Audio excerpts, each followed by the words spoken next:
¿Qué tal, amigos? Bienvenidos a su canal Historias y Relatos Fantasmagóricos.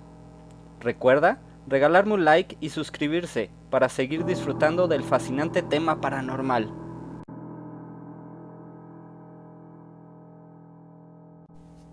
La historia fantasmagórica que les voy a contar el día de hoy se titula Leyendas de terror del estado de Guadalajara. México es un país rico en cuentos de espantos y lugares encantados.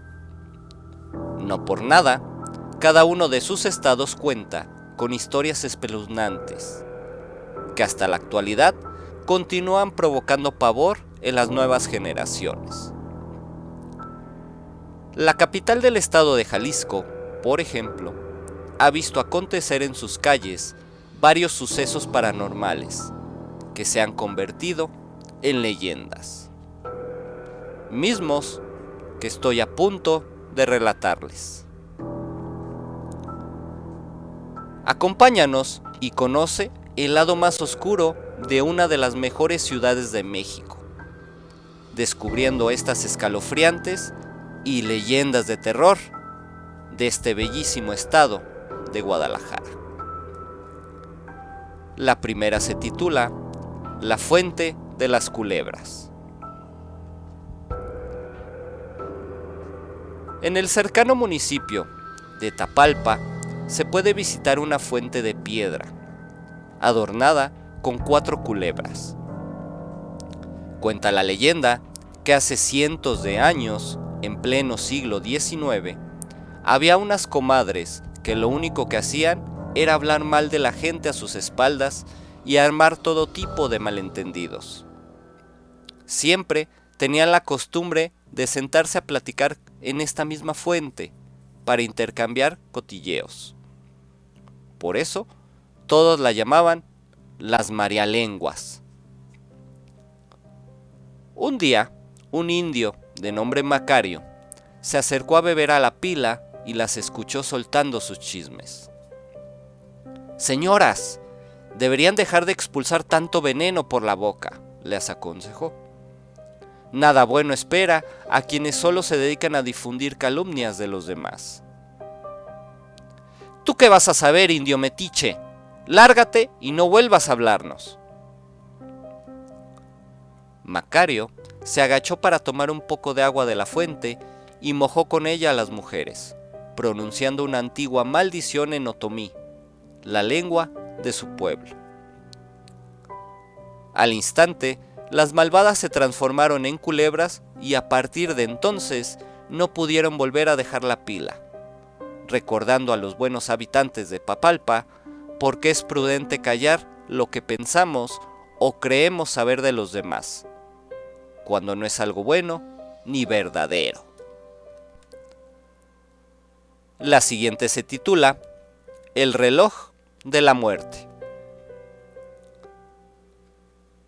Esta es una de las más macabras leyendas de terror de Guadalajara y tiene lugar en el Hospicio de Cabañas, hermosa construcción que sigue siendo orgullo de la ciudad.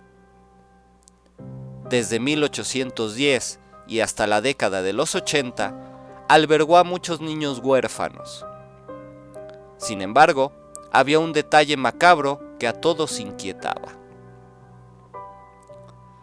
Y es que, poco después de ser inaugurado, instalaron un reloj que no funcionaba del todo bien.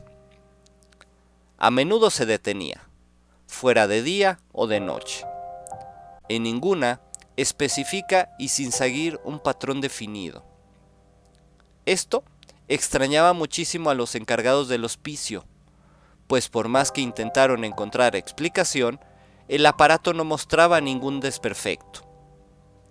Mientras tanto, los niños del hospicio empezaron a morir con tanta frecuencia como ocurrían las averías. Las monjas no tardaron en darse cuenta de que ambos hechos estaban relacionados. Cada vez que el reloj se paraba, un niño lloraba y se moría sin remedio.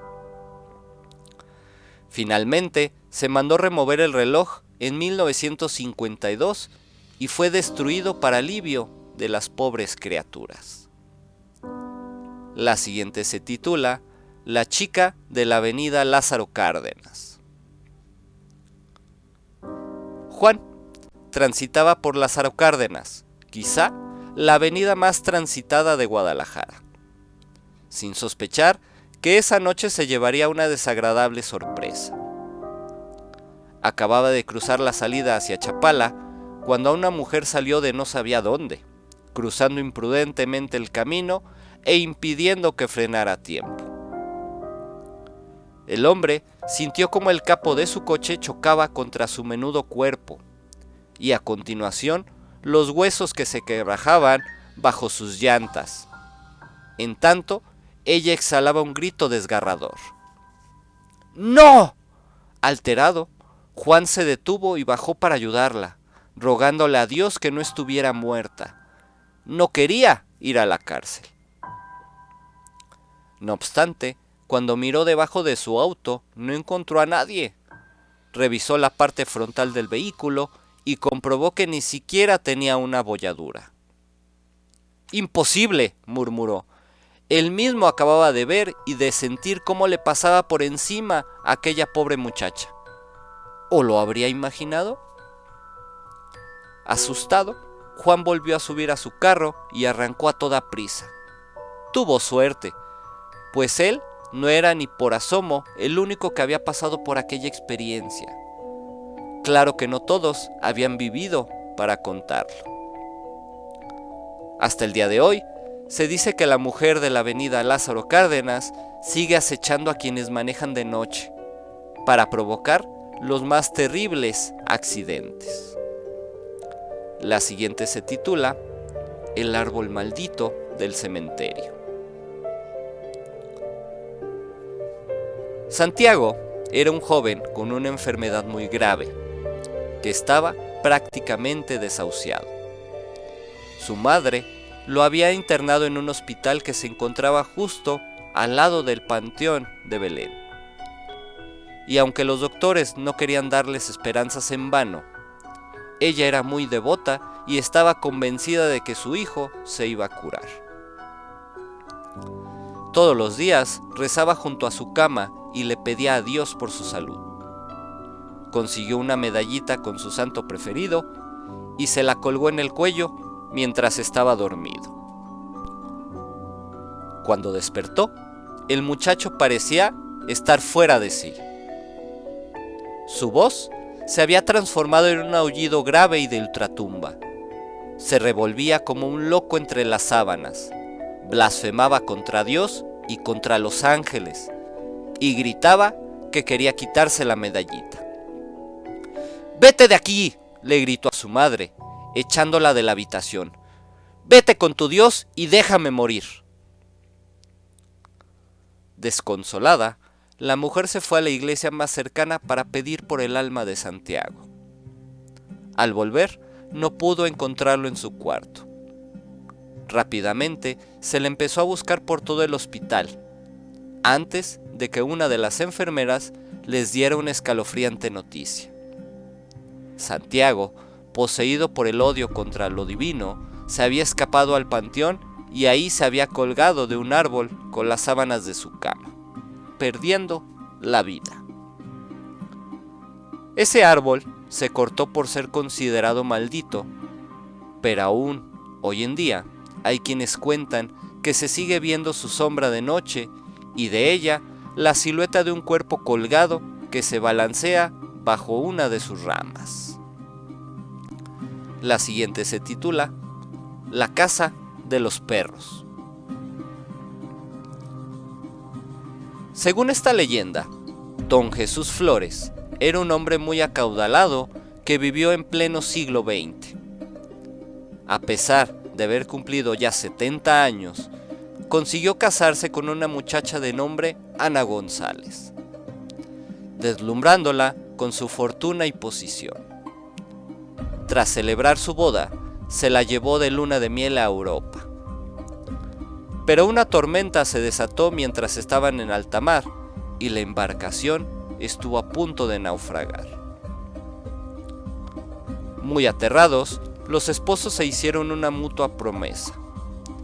Si alguno de los dos salía vivo de ahí, tendría que recordar esa fecha todos los años y rezar por el descanso eterno del otro. Por suerte, el barco pudo ser rescatado a tiempo y don Jesús y Ana llegaron a salvo a su destino.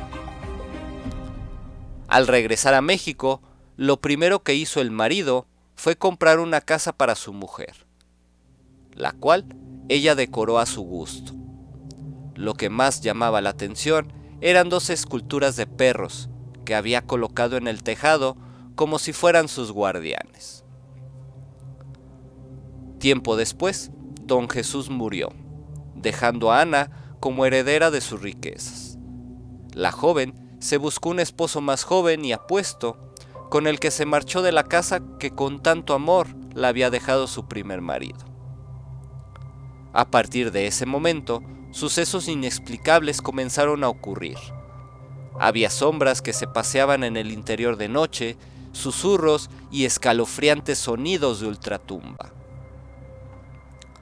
De acuerdo con la leyenda, todo aquel que se atreva a pasar una noche ahí y rezar un novenario completo junto al sepulcro de don Jesús, recibiría aquella maravillosa casa como herencia.